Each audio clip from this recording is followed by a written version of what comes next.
Innings ముగిసింది. టెస్టులకు కోహ్లీ వీడ్కోలు పలికిండు. ఇక 68 టెస్టుల్లో 40 విజయాలు 11 డ్రాలతో అత్యంత విజయవంతమైన భారత కెప్టెన్గా నిలిచాడు కోహ్లీ. ఇక బ్యాటర్గా 123 మ్యాచ్ల్లో 30 శతకాలు 46.85 సగటుతో 9230 పరుగులు చేశాడు కోహ్లీ. ఓ ఉజ్వల ఇన్నింగ్స్ ముగిసింది. ఓ గొప్ప శకానికి తెరపడింది. మేటి బ్యాటర్ స్ఫూర్తిదాయక కెప్టెన్ ఉరిమే ఉత్సాహంతో మైదానమంతా చైతన్యాన్ని నింపే పోరాట యోధుడు విరాట్ కోహ్లీని ఇక మనం తెల్ల జెర్సీలో చూడలేం.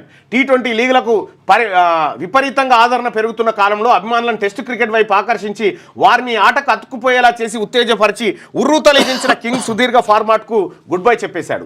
దాదాపు దశాబ్దంన్నర పాటు టీమిండియాకు వెన్నుముకలా నిలిచిన అతడు దీర్ఘ ఫార్మాట్ నుంచి రిటైర్ అవుతున్నట్టు ప్రకటించారు. నిరుడు టీ20ల నుంచి రిటైర్ అయిన కోహ్లీ ఇక వన్డేలో మాత్రమే భారత్కు ప్రాతినిధ్యం వహిస్తాడు.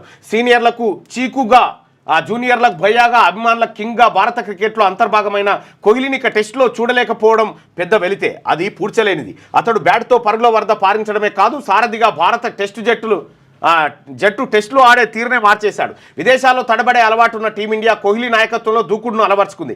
బార్డర్ గవస్కర్ సిరీస్లో భాగంగా జనవరిలో సిడ్నీలో ఆడిన ఐదో టెస్టే కోహ్లీ కెరీర్లో ఆఖరి టెస్ట్గా మిగిలిపోయిందట. ఇక కోహ్లీ టెస్ట్ క్రికెట్లో కనిపించాడు. రిటైర్మెంట్ తీసుకుని టెస్టులు ఆడాడు.